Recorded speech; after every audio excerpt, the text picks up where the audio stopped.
오늘 살펴볼 자료들을 보면요. 이게 단순히 그 지도 위의 선을 다시 긋는 그런 뻔한 수준의 이야기가 아닙니다. 네, 완전히 차원이 다르죠. 오늘 심층 분석의 주제는 바로 전남 광주 통합특별시 프로젝트입니다. 아마 최근 뉴스에서 이 단어를 보신 분들도 꽤 있으실 겁니다. 네, 맞아요. 지방소멸이나 수도권 집중 같은 국가적인 위기 상황이잖아요. 그런데 단순하게 행정구역 2개를 합쳐서 덩치만 키우겠다. 이런 시나리오가 절대 아니더라고요. 그렇죠. 완전히 백지 상태에서 새로운 초광역경제권을 밑바닥부터 다시 설계하는 겁니다. 그것도 아주 압도적인 규모로요.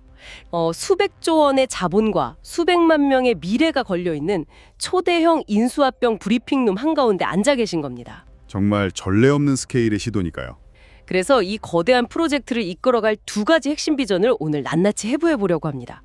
바로 김영록 전남도지사와 민영배 의원이 제시한 지역산업 성장 정책이죠. 네, 오늘 다룰 내용들은 그 스케일만큼이나 아주 파격적이고 흥미롭습니다. 자, 이걸 하나씩 풀어보죠. 좋습니다.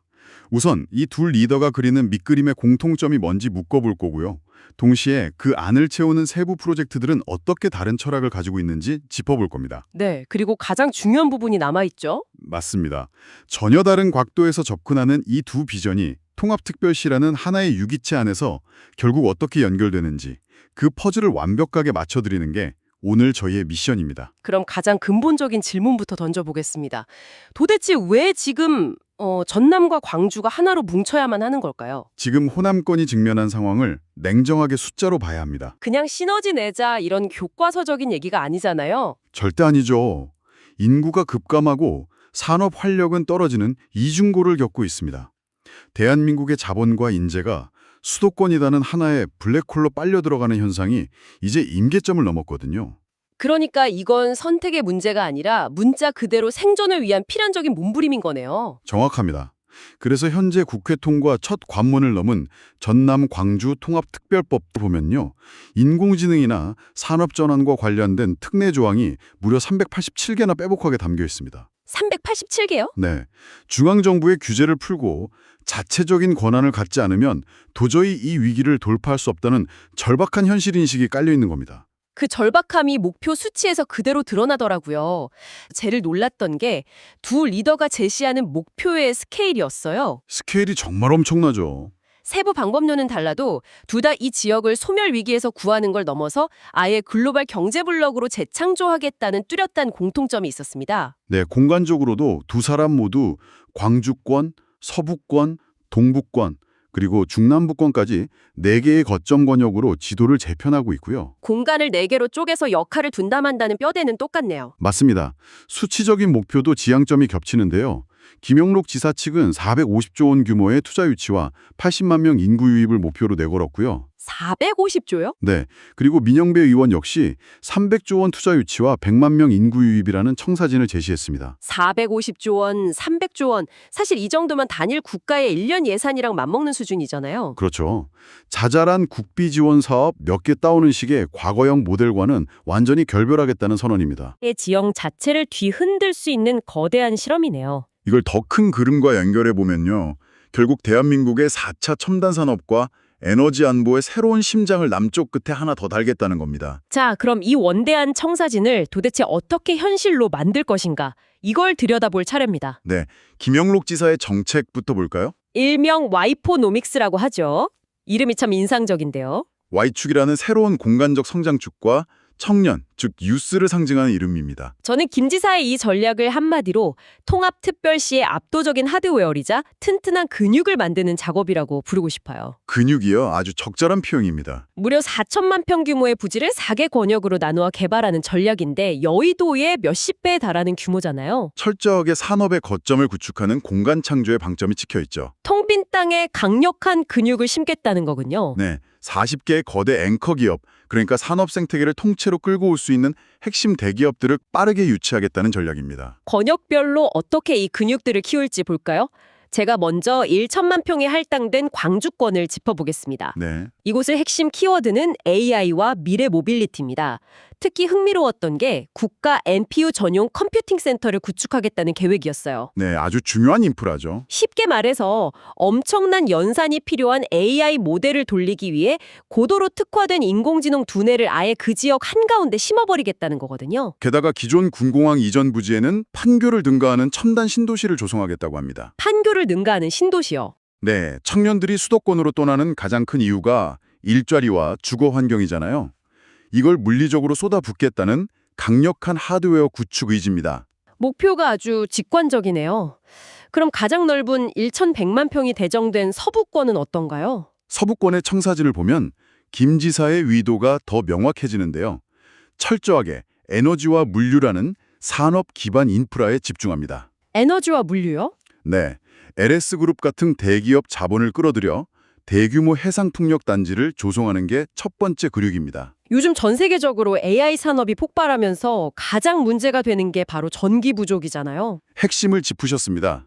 데이터 센터 하나가 먹어치우는 전력량이 어마어마하니까요. 그렇죠. 바로 그 막대한 재생에너지를 바탕으로 서복관 솔라시도 기업 도시에 구글이나 오픈 AI 같은 글로벌 빅테크 데이터 센터를 유치하겠다는 겁니다. 전기가 나오는 곳 바로 옆에 전기를 가장 많이 쓰는 산업을 붙여놓는 거네요. 아주 효율적인 공간 배치죠.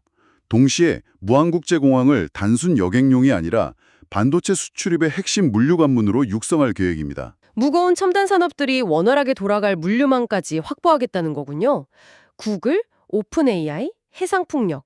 키워드들이 서로 톱니바퀴처럼 맞물려 돌아가네요. 맞습니다. 그럼 1천만 평이 배정된 동부권은 어떤가요? 기존에도 산업단지가 꽤 많았던 곳으로 아는데요. 이미 가진 제조 역량을 한 단계 끌어올려서 스마트 혁신 제조 수도로 변모시킵니다. 아, 스마트 혁신 제조 수도요? 고흥지역은 누리호 발사 성공을 발판 삼아 우주산업의 메카로 굳히고요. 여시와 광양일 때는 로봇 제조와 수소산업의 전진기지로 재편합니다. 특히 광양망권은 2차 전지 특화단지랑 연계된다면서요? 배터리 원료부터 생산까지 이어지는 철통 같은 공급망을 완성하겠다는 구상입니다. 튼튼하네요. 자, 그리고 마지막으로 새롭게 주목받는 남부권 800만 평이 남았습니다. 기존 농업 중심지였죠. 네, 근데 K푸드와 그린 바이오 거점으로 성장시키겠다는 계획이 눈에 띕니다. 특히 아리백 식품 산업 수출 허브를 만들겠다는 대목이 아주 인상적이었어요. 앞으로는 식품 수출할 때도 재생에너지를 100% 썼는지 따지는 시대니까요. 맞아요. 태양광이나 풍력으로 스마트팜을 돌리고 거기서 나온 농수산물을 가공해서 수출까지 원스톱으로 끝내는 생태계잖아요. 미래형 논생명 생태계죠. 이 모든 권역별 프로젝트를 관통하는 김용록 지사의 추진 방식을 보면 도지사 직속에 특별 전담반을 가동한다는 특징이 있습니다. 톡다운 방식이군요. 네, 대기업들이 투자할 때 가장 골머리를 앓는 부지문제, 인허가, 환경규제 같은 장벽들을 지휘부에서 빠르고 과감하게 해결해주겠다는 겁니다. 속도전과 효율성, 그리고 강력한 돌파력이네요. 기업 친화적인 환경을 만들어서 4천만 평 빈 땅에 빠르게 근육을 붙이겠다는 거죠. 네, 아주 선명하게 이해가 됩니다.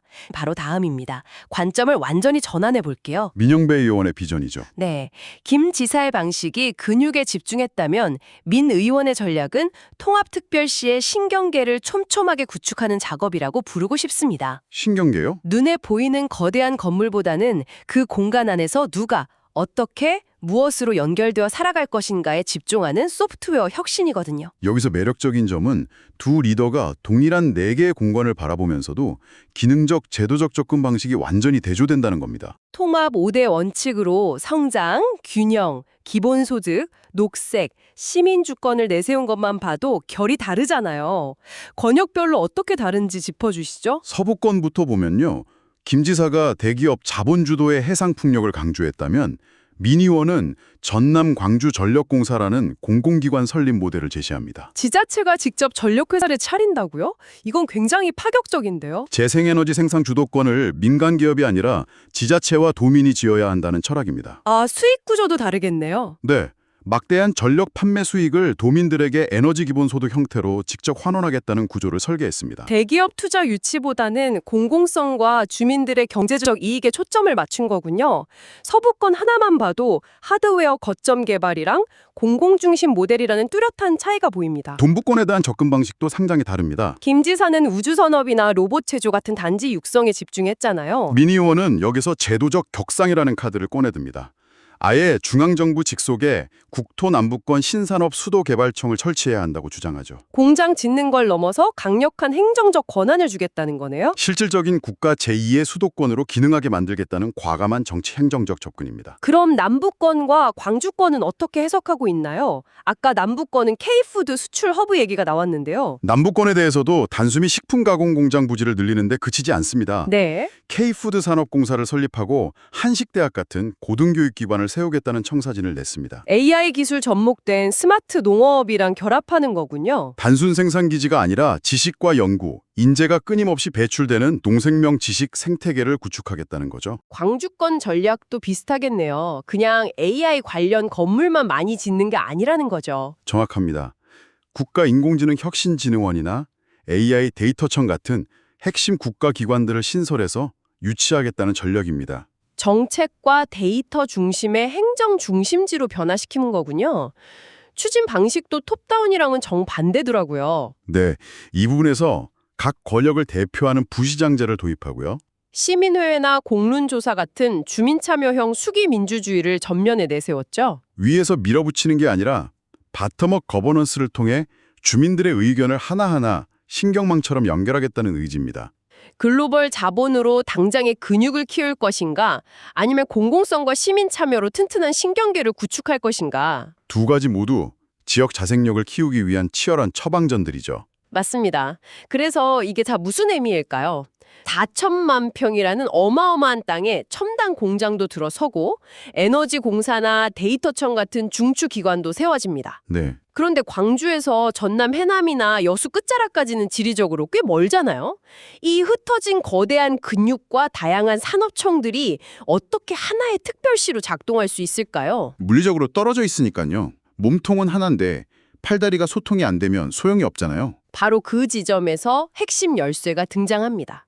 물리적 거리 단축, 즉 교통혁명 프로젝트입니다. 아, 물리적 거리 단축이요? 김 지사의 근육들이 민 의원의 촘촘한 신경계를 통해 하나로 묶이는 과정이죠. 혈관을 뚫는 작업입니다. 혈관이라는 비유가 딱 맞네요.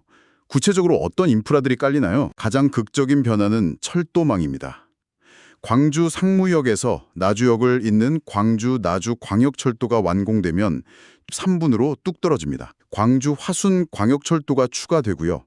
서부권 산업단지를 관통하는 광주 신산업선이 깔립니다. 광주라는 심장에서 인력과 자본이 전남 전역으로 30분 만에 도달하는 거군요. 보로만 계획도 엄청 공격적이더라고요. 네, 광주에서 출발해서 영암 F1 경주장까지 질주하는 한국판 아우토반을 건설합니다. 광주 해남 고속도로 연장 사업으로 물류 효율도 극대화하고요. 덧붙여서 단순히 도로 포장에 그치는 게 아닙니다. 이 도로와 철도망 전체에 AI와 빅데이터를 활용한 지능형 교통체계 ITS를 도입합니다. AI가 교통량 통제하는 그 시스템이요? 네, 통행 속도를 15% 올리고 연간 11조 8천억 원의 혼잡 물류 비용을 절감하는 구상입니다. 연간 11조 원을 아낀다니 정말 꽉 막힌 혈관을 AI 기술로 싹 걷어내는 느낌이네요. 이 막힘없는 혈관을 타고 무안공항과 광양항이 이어지면서 마침내 메가 물류 클러스터가 완성되는 겁니다. 근육과 신경계의 완벽한 결합이네요. 얼핏 보면 대립되는 정책 같았지만 사실은 상호 보완적이고 하나로 결합될 때 진짜 글로벌 경쟁력을 갖춘 통합특별시가 탄생하는 거군요. 뼈와 근육이 강해도 신경이 연결 안 되면 움직일 수 없고 피가 안 돌면 괴사하니까요.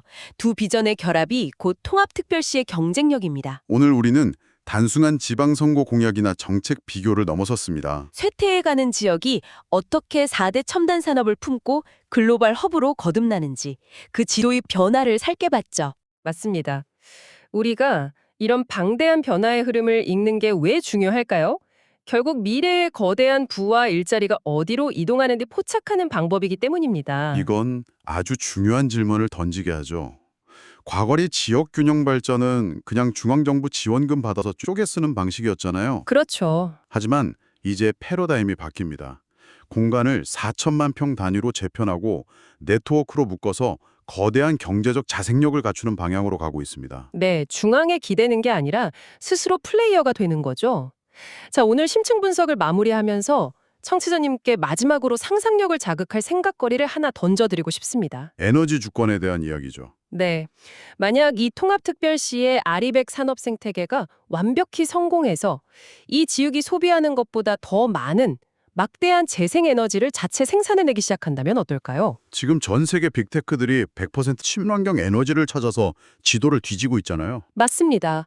미래의 글로벌 기후변화 협상 테이블에서 어쩌면 일개 국가의 정보보다도 에너지를 쥐고 있는 이 지역 통합특별시가 더 막강한 외교적, 경제적 관력을 행사하는 시대가 오지 않을까요? 충분히 상상해 볼 수 있는 미래입니다. 지역 단위의 에너지 주권이 세계 지도를 어떻게 바꿀지 한번 상상해 보시기 바랍니다. 오늘 저희가 준비한 심층 분석은 여기까지입니다. 긴 시간 함께해 주신 청취자님 진심으로 감사드립니다.